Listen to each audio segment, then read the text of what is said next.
सुना है रात भर बरसा है बादल, मगर वो शहर जो प्यासा रहा है, मगर वो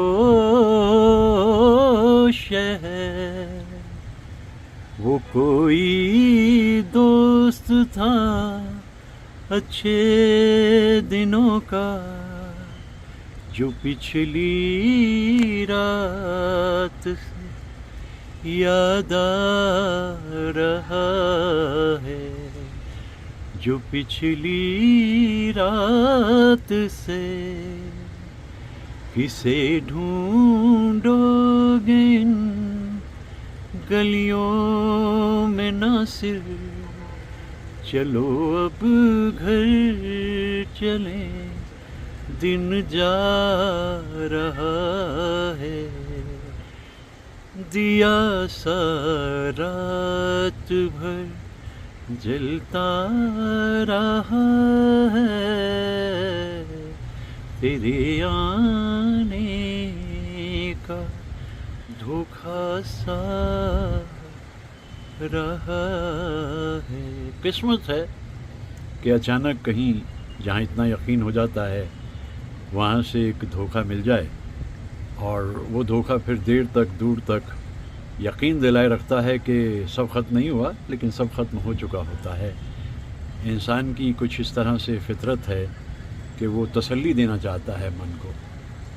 तो कितने खूबसूरत अंदाज में इन अशार को मैं सोच रहा था कि लिखा गया होगा कि मगर वो शहर जो प्यासा रहा है। शहर की प्यास तो बुझ नहीं सकती, क्योंकि ये अनबुझ प्यास जो है ये कहीं ख़त्म होने वाली है नहीं, और मीलों तक चले जाओ जहाँ तक भी ज़िंदगी ऐसी ही दिखाई देती है। बस अचानक कहीं एक परिंदे की आवाज़ दिल में खुशी जगा देती है, और बादलों के बीच में छुपता हुआ सूरज भी यही बता देता है कि कुछ देर के लिए बादल ने घेर लिया है, लेकिन मैं सूरज हूँ, फिर निकल आऊँगा।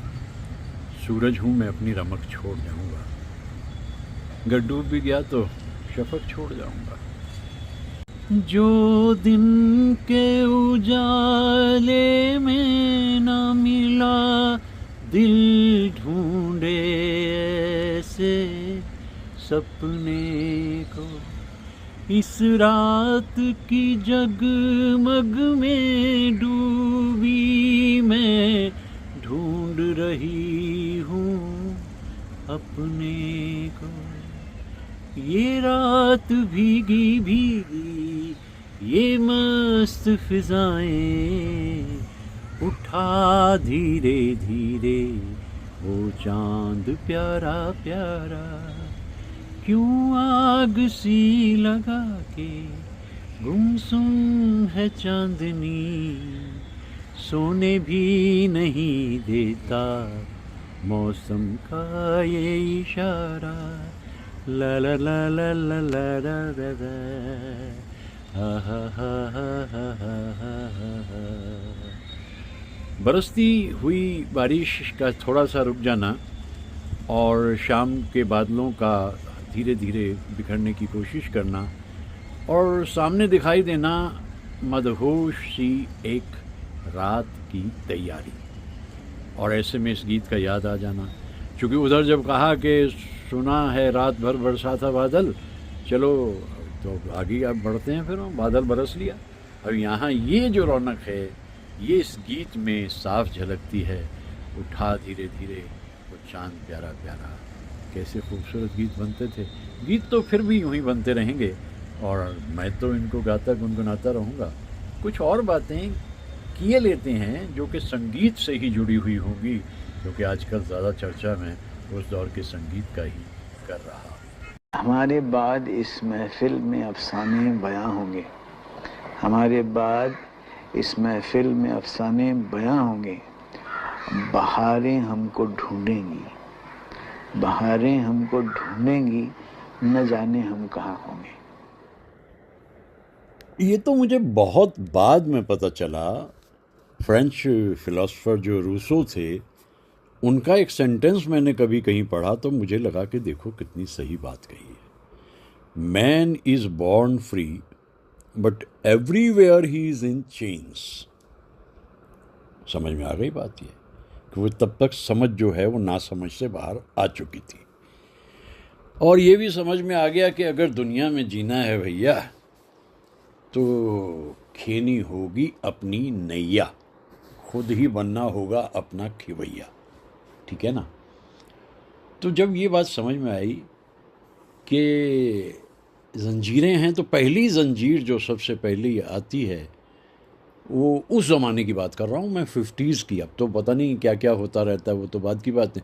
50s में पहले 5 बरस आपके पास में खेलने कूदने दौड़ने फांदने के होते थे। जहाँ मर्जी फांदते चले जाओ, दौड़ते चले जाओ, कोई फिक्र नहीं, ना कायदा ना किताब। ज़्यादा से ज़्यादा माँ बाप करते थे कि कै खे गै गै के लिए एक कायदा ले देते थे, क्योंकि 5 बरस की उम्र में तुझे स्कूल जाना है। आपको ताज्जुब होगा कि एक ऐसा ज़माना भी था जब 5 बरस की उम्र से पहले स्कूल में एडमिशन नहीं होते थे। मैं अपने देसी स्कूलों की बातें कर रहा हूँ, वो इम्पोर्टेड तो हर युग में इम्पोर्टेड रहे हैं, वो भी हमारे शहरों में होते थे, लेकिन हमें अपने स्कूलों से अलग लगाव था और हम जानते थे कि जिस मिट्टी में हम उगेंगे उस पर फल तो लगेंगे। तो इसलिए ये टाट पट्टी के स्कूलों का तो मैं तो हर युग में फेवर करता रहा हूँ और मैं उसका एक प्रोडक्ट भी हूँ। तो देखा, चल भाई पहले 5 साल खेल कूद लो मज़े से, और अब 5 साल में पहली बार पता चला पढ़ाई की तरफ चलो। अब पढ़ाई में क्लास 1 होती थी, पहली क्लास। अंग्रेज़ी का तो अभी नामो निशान भी नहीं था हमारे स्कूलों में। 5वीं क्लास में जाकर अंग्रेज़ी इंट्रोड्यूस होती थी। टीचर कहता था आज तुम्हें एक नया सब्जेक्ट सिखाने जा रहा हूँ।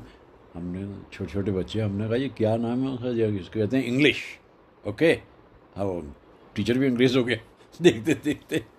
बचपन की स्मृतियाँ बड़ी खूबसूरत हैं। हमें नहीं पता था अंग्रेज़ी क्या होती है, हमें अंग्रेज़ों का पता था कि अंग्रेज़ों ने हमारे देश पे शासन किया हुआ था। ये हमारे टीचर हमें बताते रहते थे। फिरंगियों ने किस तरह हमें लूटा खसोटा, क्या क्या हमारा हाल किया, ये हम बचपन से ही सुनते चले आए थे, क्योंकि हमारे बुज़ुर्गों ने कितनी मेहनत करी है इसके लिए, आज़ादी के लिए। वो आने वाली नस्लें धीरे धीरे भूलती चली गई, उससे क्या क्या लेना देना। तो जब ये जंजीर पढ़नी शुरू हो गई तो अब पढ़ाई लिखाई शुरू हुई। अब मैं एक डाइकोटमी में था, मतलब इधर इधर 2 हिस्से हैं और मैं क्या करूं। माँ सरस्वती ने शिक्षा विभाग जो है वो तो मेरे से दूर रखा, लेकिन संगीत विभाग मेरे से जोड़ दिया। क्योंकि छोटा सा बच्चा नन्हा सा, सर पे लाल टोपी रूसी, फिर भी दिल है हिंदुस्तानी, या फिर सब कुछ सीखा हमने ना सीखी होशियारी, इस तरह के गाने मैं स्कूल की बाल सभा में गा देता था। अब ये कहेंगे आप भाई तुम कैसे गा देते, तो तुम्हारे यहाँ कोई रेडियो था उस ज़माने में? ये पक्की बात है। हमारे घर के सामने एक एडवर्टाइज़र रहता था, वो जो था ना तांगे पे एडवर्टाइज़ करने जाता था, कुछ गोलियाँ, कुछ चूरन, कुछ अलग अलग चीज़ें। वो सुबह सुबह ना ग्रामोफोन के रिकॉर्ड्स की टेस्टिंग करता था। मैं आपके सामने बात कर रहा हूँ लगभग 55-56 के बरस से लेकर 59 तक, 3-4 बरस जो थे वो वहीं पर हम थे। तो वो मैं उन गानों को बड़ा लगा के सुनता रहता था कान। जहाँ मैं जाती हूँ वहीं चले आते हो। और हमारे टीचर की तो सांसें रुकती रुकती बची जब एक बाल सभा में मैंने गाना शुरू किया। उम्र मेरी 8 बरस थी। चली गोरी पी से मिलन को चली वो टीचर कहता ओ ये तूने कहाँ से सीख लिया? मैंने कहा जी वहाँ रिकॉर्ड बजते रहते हैं घर के सामने, वो सुबह तांगे पे ले जाने से पहले बजाता रहता है, मैं सुनता रहता हूँ। मैं यकीनी तौर पे कह सकता हूँ कि हमारे परिवार में तो 7 पीढ़ियों तक मैं देख आया, संगीत में किसी को कोई इस तरह की दिलचस्पी नहीं थी। लेकिन ये मेरे में जो दिलचस्पी आई है इसका बहुत बड़ा रीज़न वो बचपन में इधर उधर घूमते हुए जो कानों में संगीत की आवाज़ पड़ती थी, वो मेरे आगे संगीत में दिलचस्पी का वजह बन गई। तो अब जैसे जैसे समय बढ़ा तो फिल्मों की तरफ भी दिलचस्पी होने लगी, और घर की तरफ से तो साफ जाहिर था कि फिल्में जो हैं बिगाड़ती हैं। और वो ज़माना पता था क्या था कि पढ़ोगे लिखोगे बनोगे नवाब और खेलोगे कूदोगे होगे ख़राब। ये शेर बड़ा मशहूर था जो बुज़ुर्ग बड़े इत्मीनान से हम बच्चों को सुनाते थे। मैं उस वक़्त तो नहीं बोला, अब कहता हूँ। कभी किसी नवाब को पढ़ते देखा? चलिए एक नवाब पटौदी, वो तो गए थे ऑक्सफोर्ड पढ़ने, किसी नवाब को देखा है पढ़ते? क्या करता है पढ़ते, अगर पढ़ भी लेगा तो वो। तो इस तरह से मेरा फिल्म में बहुत इंटरेस्ट हो गया, और देखते देखते कुछ कलाकार मुझे दिखाई देने लगे। जैसे मैं अक्सर ही कहता हूँ कि वो दूर के मुसाफिर हमको भी साथ ले ले रे। मेरे ख्याल से दिलीप कुमार साहब को पहली बार मैंने 5-6 बरस की उम्र में इस गाने पे देखा। वालिद साहब बड़े दरिया दिल हो गए थे उस दिन, उन्होंने कहा चलो तुम्हें फिल्म दिखा लाता हूँ, लेकिन वो समझ कुछ नहीं आया। 6 साल की उम्र में बच्चे को उस ज़माने में क्या समझ आता। अब जैसे जैसे उम्र आगे बढ़ी तो राज कपूर को मैं ज़रा जल्दी पहचानने लग गया था, क्योंकि उनके गाने जो हैं मैं गाता था। देव साहब को पहचानने में भी मुझे वक्त लगा, क्योंकि देवानंद की जो फिल्में 60s में आई वो मेरे सामने ज़्यादा क्लियर हुई कि भाई किस तरीके से वो करते थे, गाने गाते थे।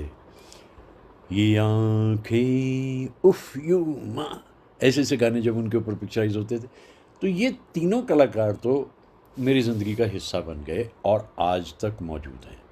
इत्तफाक ये कि राज कपूर को आखिरी दिन 2 मई 1988 को जब उन्हें दादा साहब फाल्के अवार्ड मिल रहा था, उनके बिल्कुल मैं करीब से बैठे हुए उस सारे हादसे को देख रहा था, और जब वो बाहर गए तो मैंने उन्हें प्रणाम किया। उन्होंने मेरी तरफ यूँ बेहिस्सी आंखों से देखा, बाहर जाकर वो कोमा में चले गए। 1 महीने बाद रुखसत हो गए। देव साहब से मिलवाने का रास्ता मेरे मित्र कंवलजीत ने खोल दिया जब रोमांसिंग विद लाइफ लॉन्च हो रही थी, उनकी ऑटोबायोग्राफी। कंवलजीत कहने के हाँ भाई हो गया इंतजाम, चलो।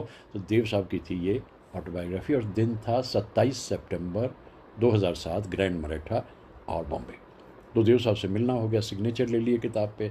तो सपने से लगते थे भाई, जिस ज़माने में हम प्रभात टॉकीज़ में अपने शहर की बैठे हुए बातें कर रहे होते, अरे देखो देवानंद की फिल्म जो नई आ रही है उसमें गाइड के बाद ज्वेल थीफ आ रही है, और ज्वेल थीफ के बाद में फिर उसके बाद में जॉनी मेरा नाम आ रही है। तो एक क्लब सा बन गया था देव साहब के लिए हमारा वहाँ पर। शाम को ग्रीन टी का ज़माना शुरू हुआ था, तो हम बैठ के ग्रीन टी पी लेते थे। तो ये कलाकार तो मेरे मन पे भाए रहे, लेकिन पैरेलल में देखता चल गया इसमें कुछ कलाकार और, जैसे अशोक कुमार साहब अचानक कैरेक्टर, जब तक मैं बड़ा हुआ वो कैरेक्टर आर्टिस्ट आ चुके थे, और बलराज जी तो शुरू से ही लगभग कैरेक्टर आर्टिस्ट थे, बलराज साहनी साहब। और मोतीलाल ने जब वो गाना दिखाया, जिंदगी ख्वाब है, ख्वाब में झूठ क्या, और भला सच है क्या, सब सच है। ये तो सच्ची बात तो ये है, सब सच है। अब देखिए, एक तरफ पढ़ाई चल रही है और दूसरी तरफ ये फिल्मों का जो जुनून है ये बढ़ता चला जा रहा है।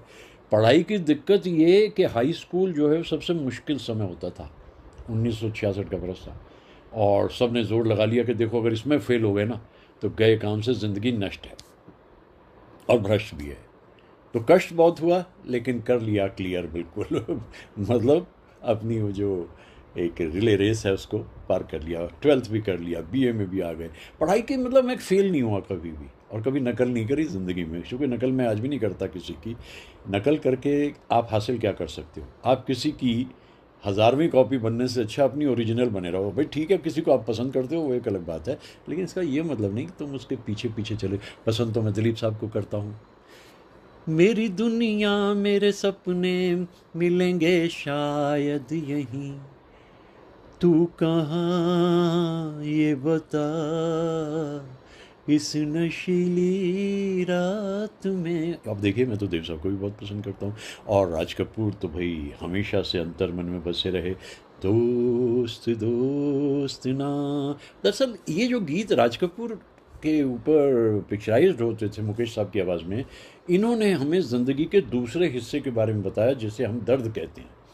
हमें नहीं पता था 14, 15, 16, 17, 18 साल की उम्र तक दर्द क्या है, क्योंकि दर्द हमने अपने दोस्तों पे तो देखा था, जब छड़ी पड़ती थी उनके शहतूत की तो वो आए करते थे, आ करते थे, मैं बच जाता था, क्योंकि मेरे प्रिंसिपल खत्री साहब ने सबसे कहा हुआ था, देखो ये बच्चा जो है गाता है और ट्रॉफीज जीत के लाता, कोई इसको कुछ नहीं कहेगा।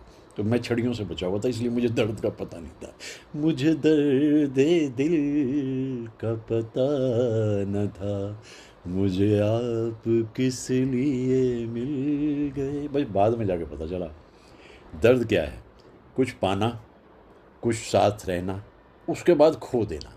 जिसे कैफ़ी साहब ने कहा कि पाया भी उनको, खो भी दिया, चुप भी हो रहे, एक मुख्तसर सी रात में सदियां गुजर गई। ये दर्द, और फिर दर्द की दास्तान, ज़ुबां पे दर्द भरी। अब ये जो ना जो कॉलेज टाइम होता है उसमें आप को एजुकेशन में पढ़ते हैं तो इश्क के चांसेस काफ़ी रहते हैं, क्योंकि सिंगर था मैं मेनली, पढ़ाकू होने से की बजाय तो लोग मुझे बहुत पसंद करती थी लड़कियां, भाई आप गाना बहुत अच्छा गाते हो, तो मेरी तारीफ़ें बड़ी होती थी, तो मुझे भी अच्छा लगता था भी बहुत। तो ये सिलसिला चलता रहा। उसके बाद में मैंने अचानक देखा कितने सारे एक्टर मुझे दिखाई दे रहे हैं, मुझे शम्मी कपूर दिखाई दे रहे हैं। शम्मी कपूर को ख़ास तौर से मैंने पहचाना, तुम सा नहीं देखा। उनकी शुरू की फ़िल्म के बारे में मुझे पता नहीं, लेकिन इतना पता है कि पहली 12 फ़िल्म का पता ही नहीं लगा गई कहाँ, ये तुम सा नहीं देखा। इसके बाद मैंने देखा यार इस आदमी के अंदर एक बड़ी खुशी है, वही खुशी जो मुझे देवानंद साहब में दिखाई देती थी। हर फिक्र को धुएं में उड़ाता चला गया, ये देव साहब थे। और शम्मी कपूर, जवानियाँ ये मस्त मस्त बिन पिए, तो शम्मी कपूर हमें बड़े पसंद है। यहाँ के हम हैं राजकुमार। तो इन एक्टर्स को जब मैं देख रहा था तो राजकुमार मुझे दिखाई दिए। राजकुमार ने चाहे कितनी भी फिल्म्स में काम किया, लेकिन 2 डायलॉग जो उनके हैं उन्होंने उन्हें अमर कर दिया हिंदी सिनेमा में। चिनाए सेठ जिनके खुद के घर शीशे के होते हैं, वो दूसरों के घर पर पत्थर नहीं फेंकते। फिल्म वक्त 1965, क्या हिट हुआ डायलॉग। इस बीच में दूसरा डायलॉग आ गया, ये बच्चों के खेलने की चीज़ नहीं, हाथ कट जाए तो खून निकल आता है। बस इसके बाद तो राजकुमार भी समझ गए कि पब्लिक में जगह बनानी है तो डायलॉग डिलीवरी कमाल होनी चाहिए। लखनऊ की वो कौन सी फिरदौस है जिसे हम नहीं जानते। भाई देखिए, मैं उन्हीं की तरह से इसलिए बोल रहा हूँ कि राजकुमार इसी तरर से बोलते थे। अगर मैं सादी भाषा में बोलूँगा तो आप समझे नहीं। उधर राजेंद्र कुमार का बड़ा उदास सा मासूम सा चेहरा, ए हुस्न जरा जाग मेरे महबूब तुझे कल रात जिंदगी, लेकिन कभी कभी मुस्कुराते भी थे। कौन है जो सपनों में आया। राजेंद्र कुमार बड़े कामयाब एक्टर थे और उनकी फिल्म्स भी हम देखने जाते थे, ख़ासतौर से जब मुकेश साहब के लिए वो मुकेश साहब उनके लिए गा रहे थे, हुस्न जाना इधर आ। फिल्म साथी में नौशाद साहब ने मुकेश साहब को लगभग 20 साल बाद गाने का मौका दिया था, मज़ा आ गया। अब उधर सुनील दत्त साहब दिखाई दे रहे हैं। सुनील दत्त को मैं पहली बार ढंग से जो देख पाया वो फिल्म ख़ानदान में मैंने देखा। ख़ानदान में उनका ज़रा कुछ ऐसा हाथ में झुका सा है, पोलियो इफेक्टेड है, लेकिन रोल बड़ा अच्छा किया और उस फिल्म को मैंने पसंद किया। लेकिन मिलन में तो भाई सुनील दत्त छा गए। राम करे ऐसा हो जाए मेरी निंदिया तो है मिल जाए। सुनील दत्त की सबसे ख़ास बात यही रही, जैसे मैंने कहा कि मैं राज कपूर से आखिरी दिन मिल सका, देवानंद साहब से उनकी बुक लॉन्च पे मिल सका, और सुनील दत्त साहब से मैं मिल सका था सहारनपुर में जब शूटिंग हो रही थी आम्रपाली की। मैं हादसा मैं अक्सर कई बार बताता हूँ, लेकिन सुनील दत्त, प्रेमनाथ और विपिन गुप्ता से मैं वहाँ पर मिला था 1966 जनवरी के महीने में। लेकिन सुनील दत्त साहब से कमलजीत की जब हमारे मित्र की अनुराधा जी से शादी हो रही थी तो वहाँ मुलाकात हुई, उनसे हाथ मिलाने का मौका मिला। कमलजीत ने मुझे उनसे इंट्रोड्यूस कराया। सुनील दत्त बड़े अद्भुत इंसान थे और 75 बरस की उम्र में दुनिया से रुखसत हो गए। राज कपूर तो 64 बरस की तरफ जाते हुए हो गए थे। दिलीप साहब ने पूरी इनिंग्स खेली, देव साहब ने भी अच्छी इनिंग्स खेली। तो ये जो एक्टर्स थे ये सारे के सारे हमारे दिल में उतरते चल जाते। उसकी एक बड़ी वजह थी हिंदी फिल्म्स की कुछ मैगजीन आती थी हिंदी में, युग छाया, रंगभूमि, सुषमा, और जब थोड़ी अंग्रेज़ी आने लगी तो एक अंग्रेज़ी की आती थी पिक्चर पोस्ट। ये स्टार डस्ट वगैरह सब बात की बातें हैं। फिल्म फेयर तो आता ही था हर युग के अंदर, तो और स्क्रीन वो जो अखबार इतना बड़ा। तो अब जुनून इतना बढ़ता चला गया कि पढ़ाई भी करनी है और साथ साथ गाने भी गाने हैं और फिल्म्स भी देखनी है, स्कूल से भाग के देखनी है। अब बड़े हो गए थे तो इसलिए भागने की कोई बात ही नहीं रह गई थी, अब तो पैसे भी जेब में होते थे।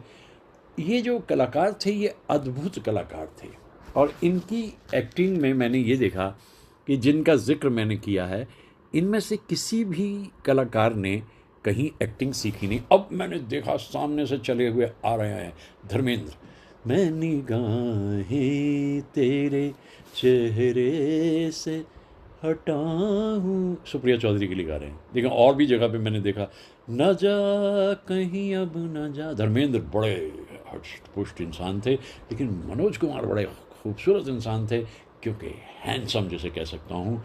कहाँ है मेरे प्यार की मंजिल, और दूसरी तरफ चांद सी महबूबा हो मेरी कोई बुलाए। तो ये गाने जो मैंने मनोज कुमार पे देखे, और वो प्यारे से खूबसूरत से शशि कपूर जब मुझे दिखाई दिए, वक्त में पहली बार देखा मैंने उन्हें, और उसके बाद तो मैंने कई सारी उनकी पुरानी फिल्म्स ब्लैक एंड वाइट भी देखी, लेकिन जब जब फूल खिले में तो शशि कपूर छा गए। परदेसियों से ना अखियाँ मिलान, गाना बड़ा हिट हुआ, हम गाया भी बड़ा करते थे।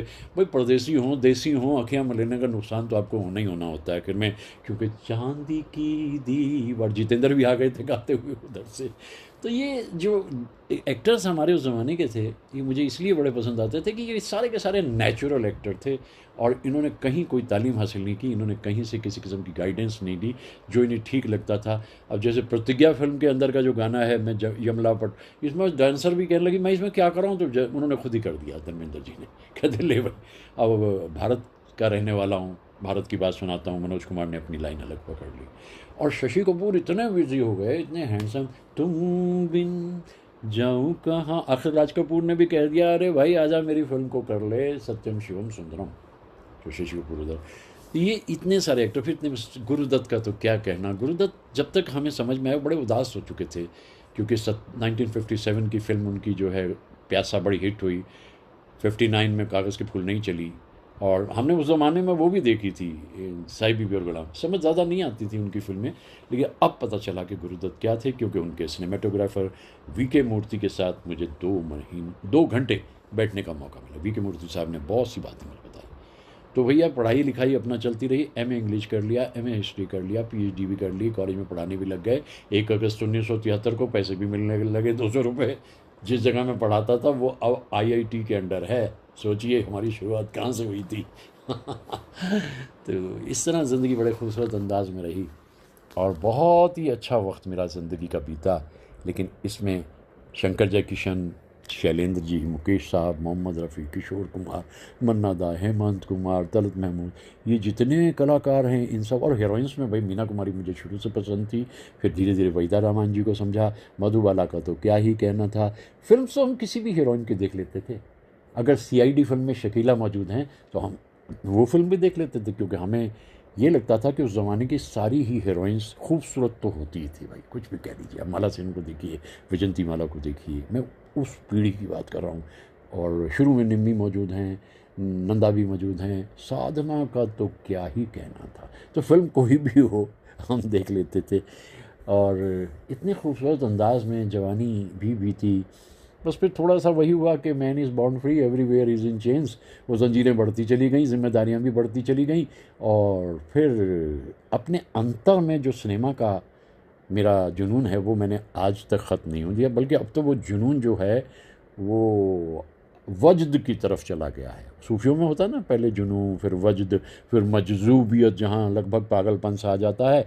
ऐसा कुछ अभी होने वाला नहीं है, हो भी जाए तो क्या फ़र्क पड़ता है, समझदारों की दुनिया में कुछ पागल अच्छे ही लगेंगे, सच्ची बात तो ये भी है। तो ये गाने कितने अच्छे होते थे उस ज़माने के, और वो मैंने आपको पहली राज बता दिया। उसके बाद मित्र कंवलजीत ने मुझे बहुत सपोर्ट किया मेरी सिंगिंग में, उनके घरों पे महफ़िल जमती थी और खूब गाते थे हम। हमारे दोस्त थे अरुण किशोर साहब, उनके घरों पे बड़ी महफ़िल जमती थी, और मनोज लाल के घर पे महफ़िलें जमती थी। वो ज़माना हमने इस तरीके से जिया है 68, 69, 70 का, कि सभी लोग इकट्ठे बैठ कर के गाने गाते थे घरों पे महफ़िलें, जो अब हम बेंगलोर में करते हैं, ये हम उस ज़माने में 69, 70 में अपने छोटे से शहर सहारनपुर में करते थे। तो उन लोगों को भी मैं बहुत याद करता हूँ, क्योंकि उनकी वजह से हमें गाने का एक मौका मिल जाता था। कॉलेज के अंदर तो हम हीरो थे ही, शहर के अंदर भी कहीं फंक्शन होते थे तो हम जाते थे वहाँ पर, अपना आराम से गाने गाते थे। लोग मान बैठे थे कि मुकेश साहब के गीत मैं बहुत अच्छी तरह गाता हूँ। मुकेश साहब से मिल लेना 2 बार मेरे लिए बड़ी खुशी की वजह रही, उनसे बात कर लेना, उनके ख़त पा लेना, ये सब कुछ होता चला गया, और मुझे बहुत ही मज़ा ज़िंदगी जीने में अब भी आ रहा है। खोने को कुछ बचा नहीं, पाने की कोई ख्वाहिश नहीं। ऐसा होता है, जो रह गए वो बहुत अजीज़ हो गए, जो चले गए उनके लिए दुआएं करते हैं।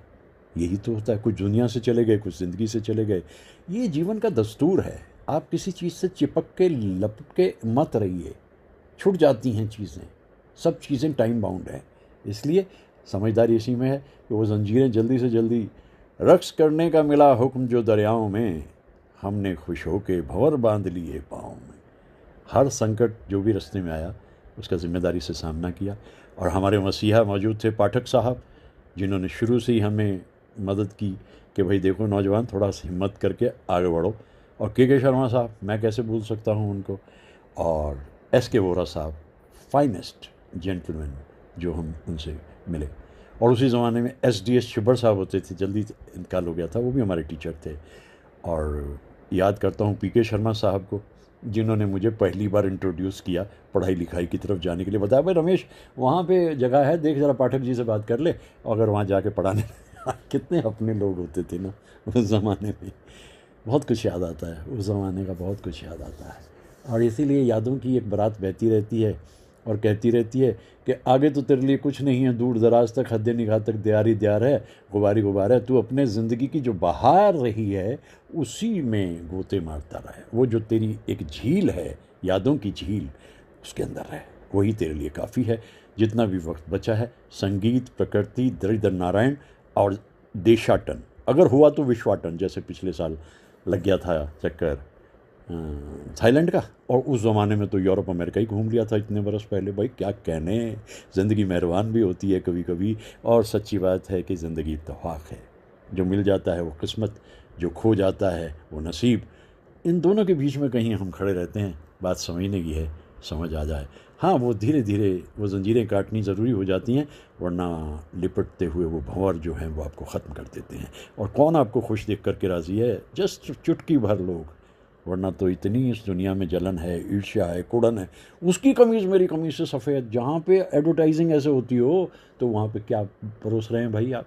खैर नहीं, आओ, मुझे कुछ नहीं, कोई शिकवा शिकायत, अब किसी से कोई शिकवा ही नहीं। जाने किस किस से गिला था पहले, अब तो ज़िंदगी सीधी सादी रफ्तार से चली जा रही है, आहिस्ता आहिस्ता, सल्पा सल्पा। अच्छा, अब सब एक्टर्स की हमने बात कर ली ना।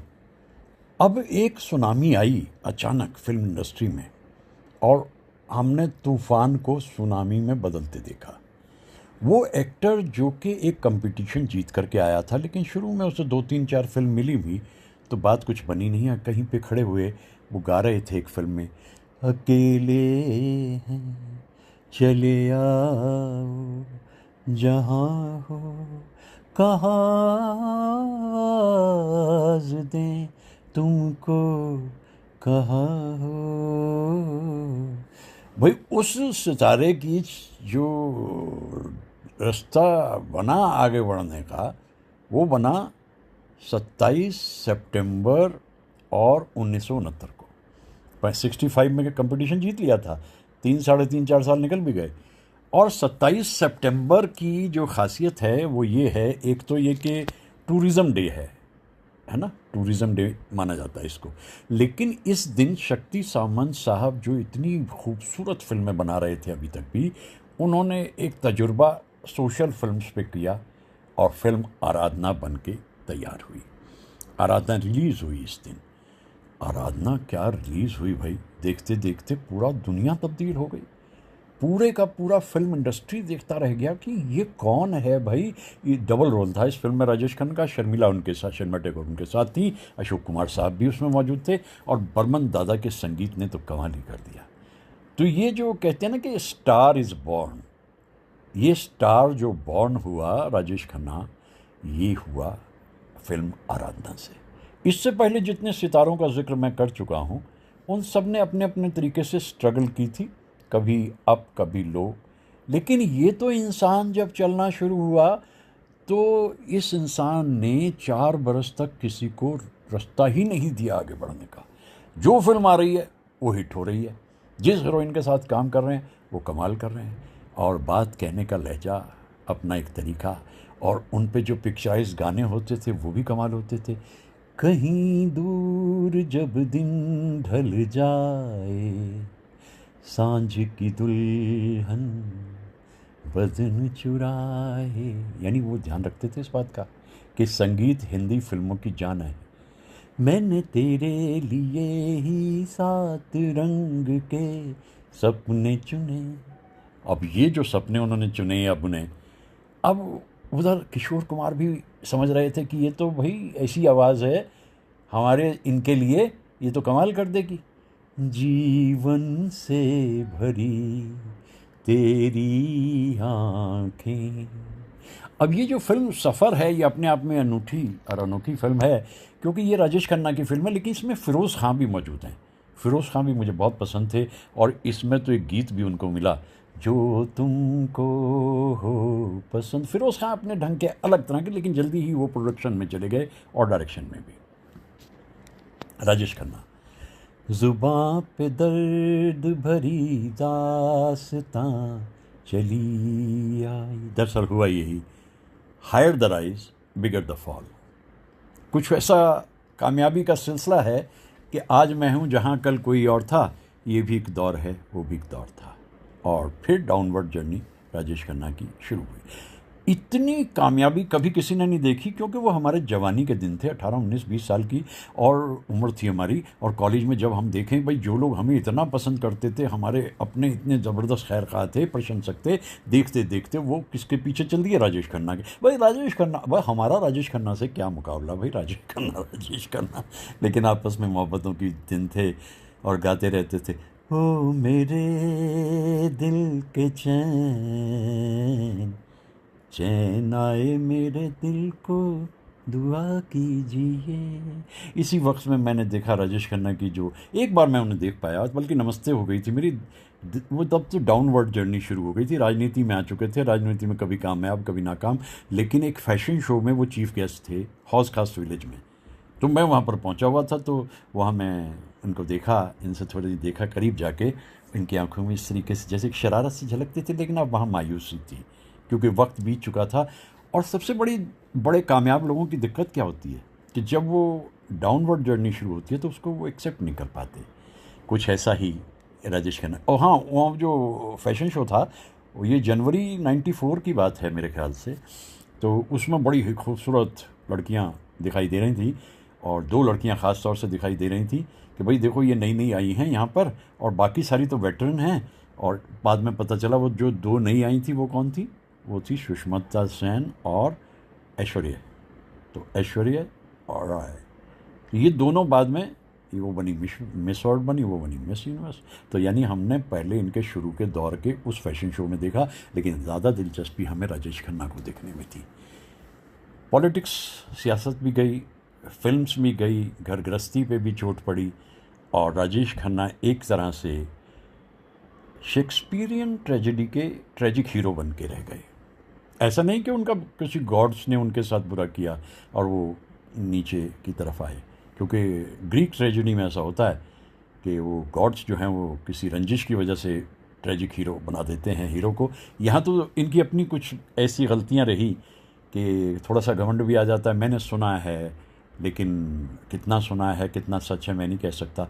लेकिन सबसे बड़ी बात तो ये है ना कि कोई चीज़ दुनिया में मुस्तकिल नहीं रहती।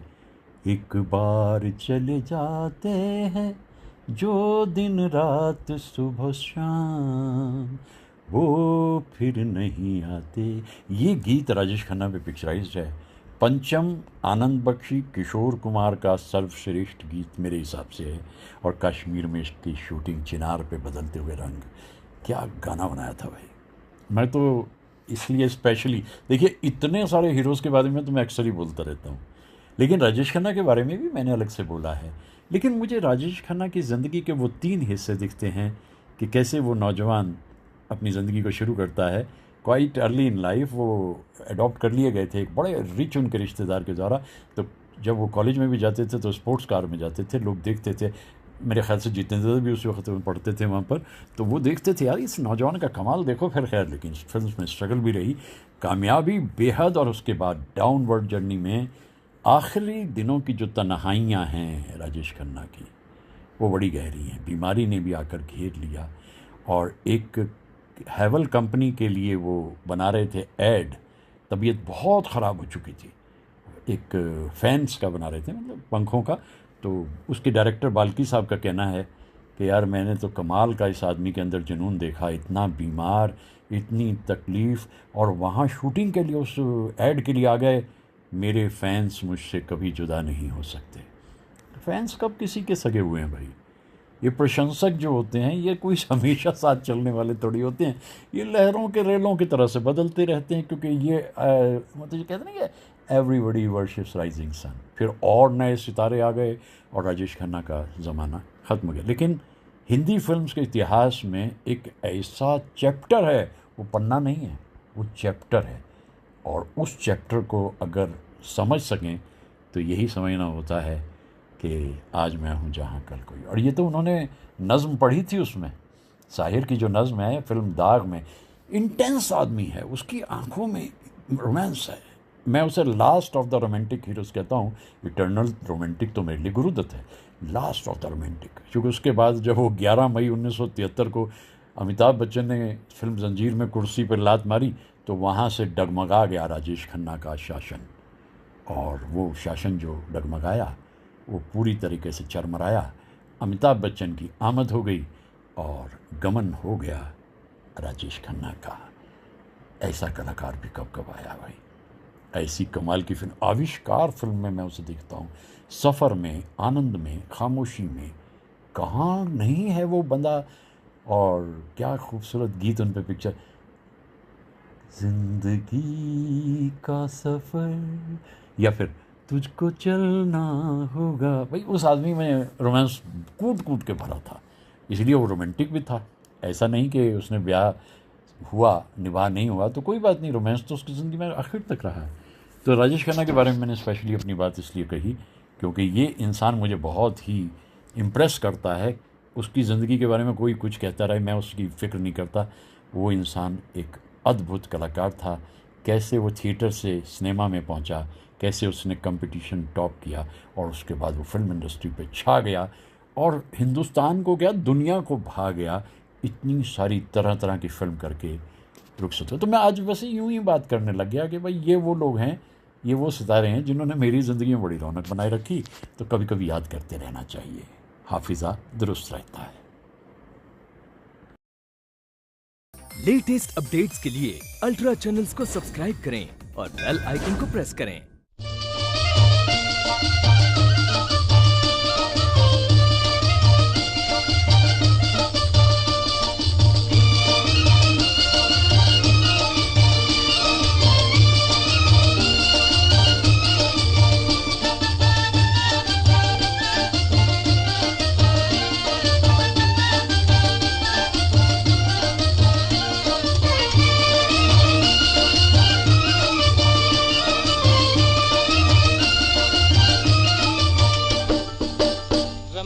वस्तावैया रमैया वस्तावैया, रमैया वस्तावैया, रमैया वस्तावैया।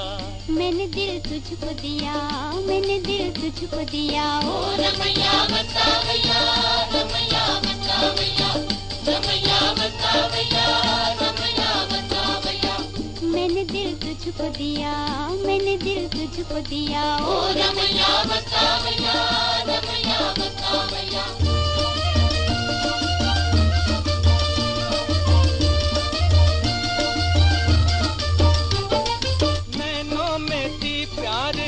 रोशनी तेरी आंखों में ये दुनियादारी न थी, तेरी आंखों में ये दुनियादारी न थी। तू और था तेरा दिल और था, तेरे मन में ये मीठी कटारी न थी, तेरे मन में ये मीठी कटारी न थी। मैं जो दुख पाऊं तो क्या आज पछताऊं तो क्या, मैं जो दुख पाऊं तो क्या आज पछताऊं तो क्या। मैंने दिल तुझको दिया, मैंने दिल तुझको दिया, ओ रमैया वस्तावैया, रमैया वस्तावैया।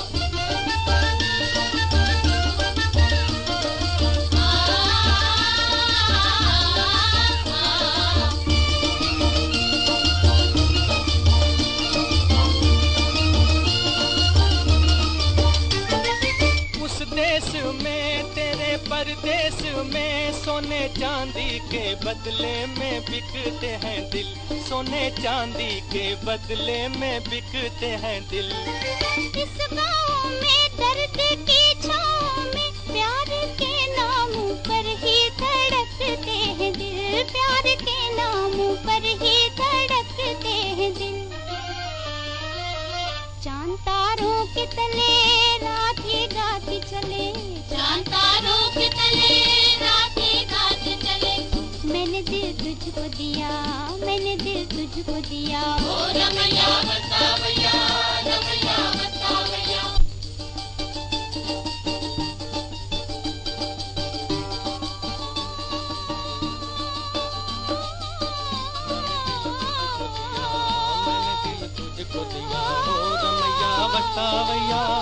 रमैया वस्तावैया, रमैया वस्तावैया, रमैया वस्तावैया। मैंने दिल तुझको दिया, मैंने दिल तुझको दिया। ओ रमैया वस्तावैया, रमैया वस्तावैया।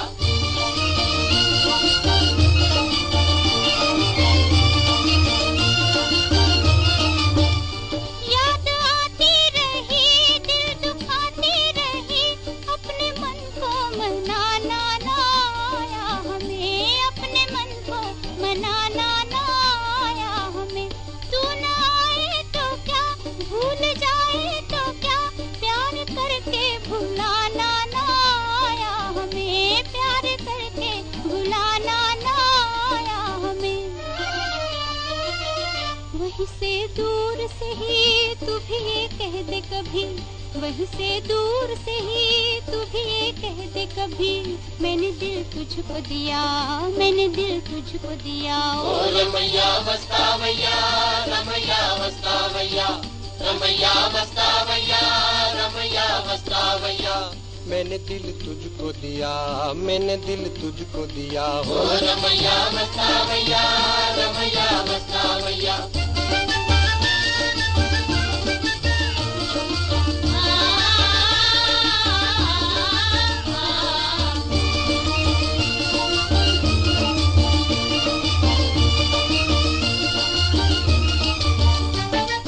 रास्ता वही और मुसाफिर वही, एक तारा न जाने कहाँ छुप गया, एक तारा न जाने कहाँ छुप गया। दुनिया वही, दुनिया वाले वही, कोई क्या जाने किसका जहां लुट गया, कोई क्या जाने किसका जहां लुट गया। मेरी आँखों में रहे कौन जो मुझसे कहे, मेरी आँखों में रहे कौन जो मुझसे कहे, मैंने दिल तुझको दिया, मैंने दिल तुझको दिया। ओ रमैया वस्तावैया, रमैया वस्तावैया, रमैया वस्तावैया।